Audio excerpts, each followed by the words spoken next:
No milk, thank you, Skinner. We must think of our brave sailor lads on the high seas. What the hell has milk to do with our lads on the high seas? Nothing. I like to think of them, that's all. Bad news, Mr. Hardacre, I'm afraid. Nothing trivial, I hope. All these years, and you'd still like to see me ruined, wouldn't you? As you ruined me. Don't tell me they've called off the war. I knew Neville's heart wasn't in it. Here's us geared up for Armageddon. It's not quite that bad, Mr. Hardacre. Bad enough, though. Ministry Supply had been on phone. That big order we had for coffins, they've cancelled it.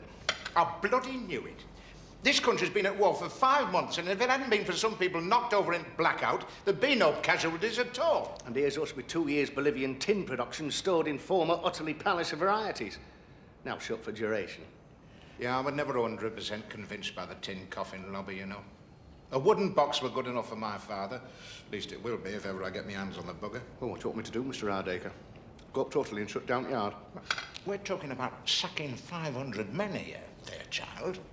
It's a catastrophe for Swarside. Well, I'll go down there myself. The men are expected. Time like this, you've got to have some pleasure. There'll be no statement made till Mr. Hardacre gets here. Hey, I'm that glad you're here, Mr. Hardacre. Well, I would have been here sooner, George. Only I made a detour around by Grantham. Have a look at little Margaret. Oh, I ain't that kiddie out by that... At least said soon as men did, George. She's with a very sound couple now. How old will she be now, Mr. Hardacre? Old enough to serve in shop. I went in. She didn't know me, of course. And there she was. I bought 6 ounces of boiled sweets. When I counted my change and found it were 8 short, yeah, I was that proud. My heart near burst, I can tell you. In these dark, troubled days, we need a vision, a faith. And by it, George, I know what kind of England I'm fighting for now. I have to ask you, Mr. Hardacre, is it right, this rumour you're shutting down coffin line? Oh, aye, George. Well, I always said there'd be no call for tin coffins, war or no war. People are very particular about coffins, Mr. Hardacre. They like wood, Mr. Hardacre. Wood'll breathe, you see, healthier all round. Same with clogs. We were ahead of our time, that's all, George. But in a little overcrowded island like this, it has to come. In death as in life, the principle of the sardine tin. Well, that's as may be, Mr. Hardacre. But feelings are running high. They've started chucking summer coffins in river. Oh, don't worry, Mr. Hardacre. They don't sink. They just float about like half submerged. You can see them from out here.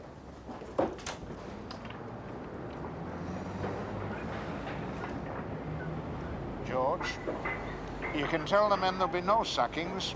No sackings? After you've come all this way? But it's not coffins they'll be making. Midget submarines. Midget submarines? Oh, yes. I'm all for people of a limited stature being obliged to do their bit for the war. But where will they get enough midgets? They're not the sort of volunteer. Not in my experience, anyway. Now, it's easy enough getting it to go down. The hard part is getting it up again. And not just once, but again and again, every time. I know. But what you don't know is that I hold the answer to that in the palm of my hand. The answer to what, Jack? How you do it. You thought my truss flange were good. But Isabel, if you could just grasp the nub of my self-sealing saddle valve. I'll try, Jack. If you'll help me to understand how it works. Well, if you mean it, I ain't not just pretending like some girls do. I'll demonstrate it for you. Right now.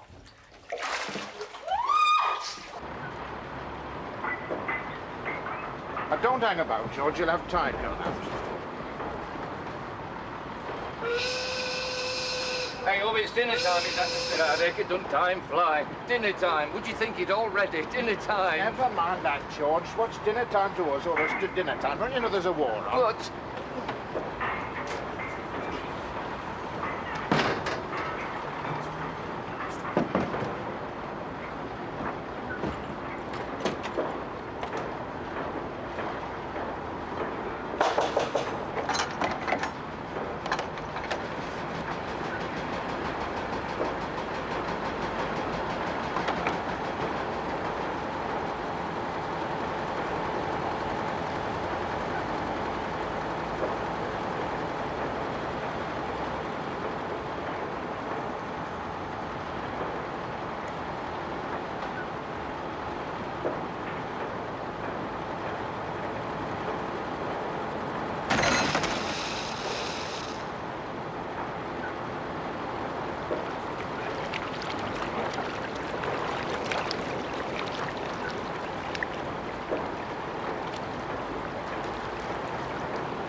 Was that the Uta? We'll best go and get some dinner. In uniform, Mr. Morris. Highly commendable, the Christian soldier. I still have my duties here, of course. Till they can dig up a curate. You mean there's the body of a young clerical gentleman buried here? I must warn you, Mr. You're Morris. so anything you- painfully literal, Inspector. You'd never have made a theologian. No. There are no dead bodies here. Certainly. No dead servant girls. Ha-ha! So you know why I'm here, then? I know you're questioning everyone about this squalid business of Daisy. What's her name? Wellings? Weddings? Beddings? Ah! Well, I know nothing of girls, dead or alive. That's not entirely true, is it, Mr. Morris? According to the poor wee lassie's diary, she came to see you in this very church a mere 2 days before her demise. Did she? I don't remember. I think you remember very well. All right, damn you. The girl was here. She came to me, whimpering about her condition. I reminded her that as you sow, so shall ye reap. Ah, she told you she was pregnant. I suggest she also confided to you the identity of the father of her unborn child. If she did, Inspector, then that confidence goes to the grave with me as it did with her. Oh, here at Dunstan's we are very high. We observe the secrecy of the confessional. Perhaps this will refresh your memory. When Daisy Webbings was pulled from the river, she was clutching this. A sailor's hat. But from the size of it, no ordinary seaman. The man must have been a midget. Or perhaps not, Mr. Hardacre. This hat comes, does it not, from your own junior sailor's outfit, which I observed you wearing only the other day, minus this item of apparel. That proves nothing, Inspector. Dozens of people, hundreds, have access to my clothing on all sorts of occasions. Yes, but they don't all end up heaving and bobbing in the slimier reaches of a grim industrial waterway. Or do they? So what brings you back to London, Father? I rather thought you'd stay in Utterley, keeping up production. You hoped I would, you mean? While you sat skulking in the House of Commons, frittering the war away. But, Father, we... But me no buts, Austin. We settled all this. You are to serve with distinction, gallantry and heroism in the armed forces, demonstrating your suitability for the hand and anything else that's going of one of the little princesses. And I know just the way to win the smile of royal favour, midget submarines. Midget submarines? Ha! Someone was saying in the house the other day, those midget submarines of yours are no better than coffins. Outrageous, treachery, spreading alarm and despondence. Would I send a son of mine to the bottom of the ocean in a coffin?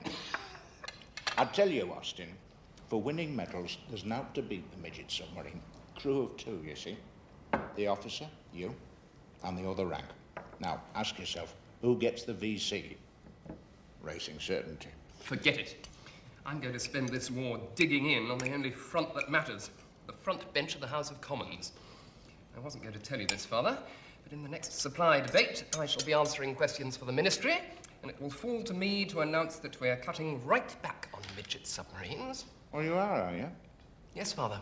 It's government policy.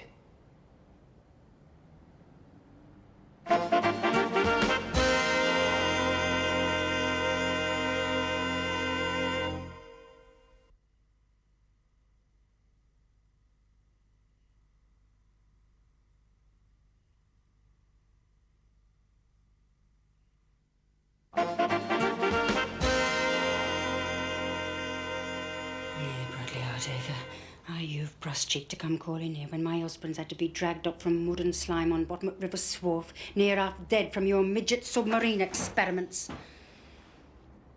Well, count yourself lucky I had nothing on this afternoon. Nay, Agnes, don't mention that midget submarine to me. Aye, it don't work, does it? All your hopes and dreams gone to bottom, along with my George's best dentures as he's scraped and saved for. Nay, Agnes, I wouldn't want this to get out, but I'm staring ruin in the face. Them midget submarines of mine work far too well altogether. What does mean? What I say. If them midget submarines went into production, the war would be over in no time. Now, that's no good to a chap like me. I'm as patriotic as the next man. I want to win this war, aye. But only after we've had a good run for our money. A campaign that recoups your capital outlay and gives you hope of a modest return. You mean you could get it over with, this war? Only it don't suit you because there's not enough money in it. Never scorn money, Agnes. It's money as buys a hero as a decent burial. Any road up. George will not be going down again. Between you and me and the bedpost. I've been between you and that bedpost once too often, Bradley Hardacre. Still and all, I'm going to crack on. The tests were a failure. Program's for scrapping. So that's how it's done, is it? That's how easy it is for you capitalist barons to snatch war from the jaws of peace. Easy? What do you mean easy? To get my numbskull son up to rank of a junior minister? I had the accountant cost that out for me the other day, just out of interest. For the same money, I could have bought the Isle of Wight. What's your son Austin got to do with it? He's number 2 at ministry now, as you know. Our programme will be quietly scrapped, no questions asked, and we can all get on with the proper war. No questions asked. Not while I have breath in my body. And a tongue in my head and a seat in Parliament. I don't like these do's, Charlotte. It's not a do. It's one of Mummy's famous at homes. Why, you can meet everyone who was anyone in wartime London here. Artists, soldiers, statesmen, airmen, and most of all, in case you've forgotten, Uncle Bertie. Air Vice Marshal Plunkett down for you. Come on. I've never held with pulling strings, Charlotte. Look, Lawrence of Arabia wasn't above crawling to my Uncle Bertie when he wanted to be made a private, so if you want to be an officer... Yes, but I want to do it under my own steam. You've been trying for 6 months, and where has it got to you? I learned to fly. I got my pilot's license and everything. Yes, and if you'd spent the money on those elocution lessons, you'd have had your commission by now. Say it, go on, say it. I don't like... Go on, say it. Roger Wilcore. He's on your tail, skipper. Angels 1-4. Over and out. It's no good, is it, Matt? I wonder if even Uncle Bertie can help. Charlotte, my dear girl, how delightful to see you. Hello, Mummy. You remember Matt? Vividly. I see your legs are still playing you up, Lady Patience. Well, they leave something to be desired. At least I hope they do.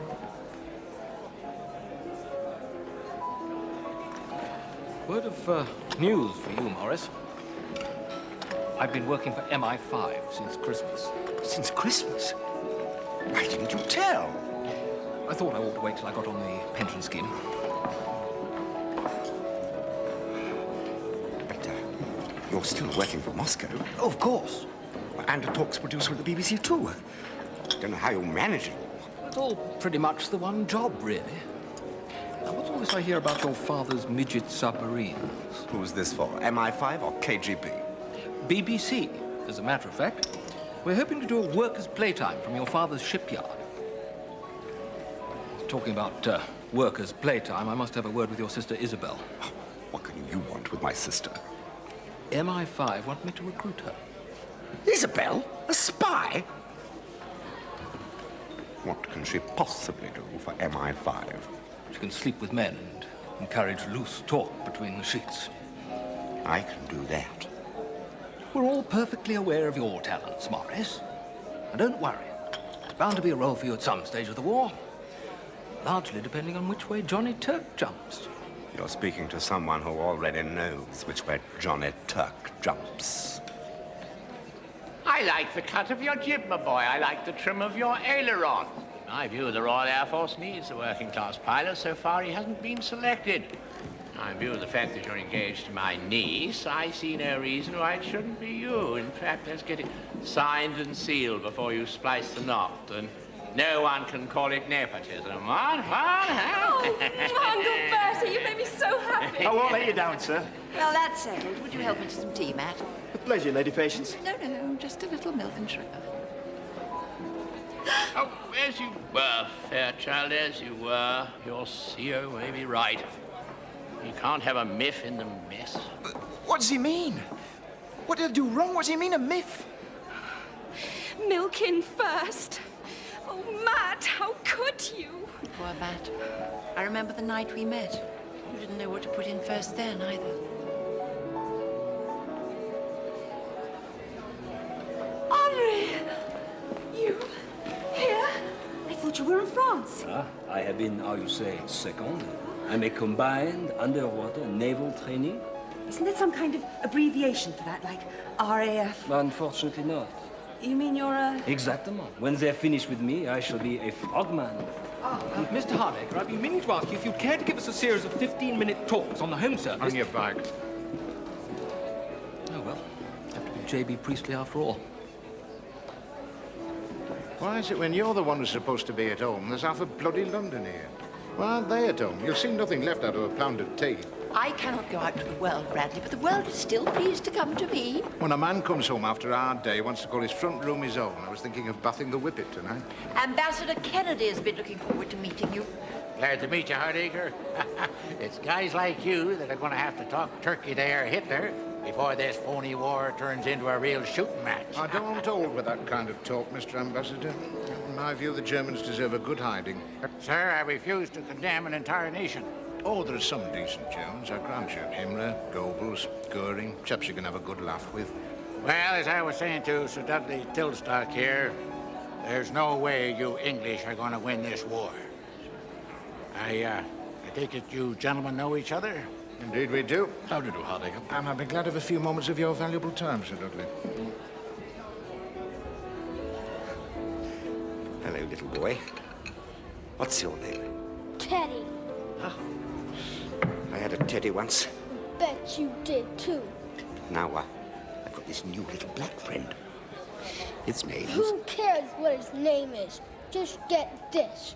You either give me some money or I'll holler and cry. And I'm real good at crying. What an enterprising little chap you are. Dick! I've no money on me. Can you give this little chap a quid, Dick?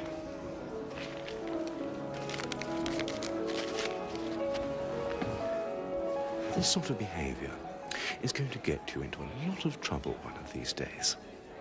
Well, he'll be answering supplied questions tomorrow and he'll be getting a supplementary. When he does, I want you to see that that's put in his hand. You know better than that, Hardacre. What you're suggesting is tantamount to a betrayal of all the civil service stands for. I've got just 4 words to say to you, Sir Dudley. Springbok brand communion wine.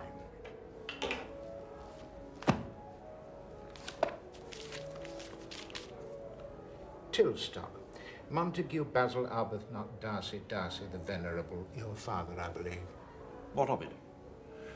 There's no mystery about my parentage, Hardacre, which is perhaps more than you can say for yours. You'll regret that impertinence, Sir Dudley. It says all sorts about him here, but nothing about him having the exclusive right to supply communion wine to every diocese south of the Trent. My father had no day-to-day connection with the Springbok Wine Company. Except that the Springbok Wine Company's estate is, in fact, your father's Ilderbury allotment in a quiet suburb of Pontefract. What is it you want me to do?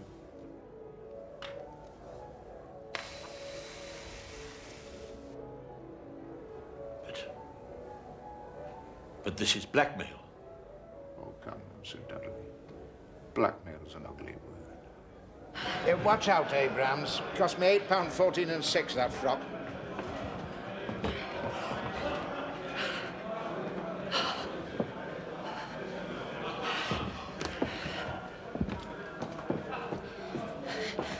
Why have you brought me here, Bradley? I wouldn't take nowhere. I thought it'd make a nice outing for you, Mother. See your own son speaking in the chamber of the Mother of Parliament? Yes. He's climbing fast despite all jealousy and opposition. He was right, and I'm glad you see that. He'll make you proud of him. Yeah, he will. I hope. He'll be on his feet now. I thank the honourable member for notice of this question. Will workers in the footwear industry be exempted from the call-up?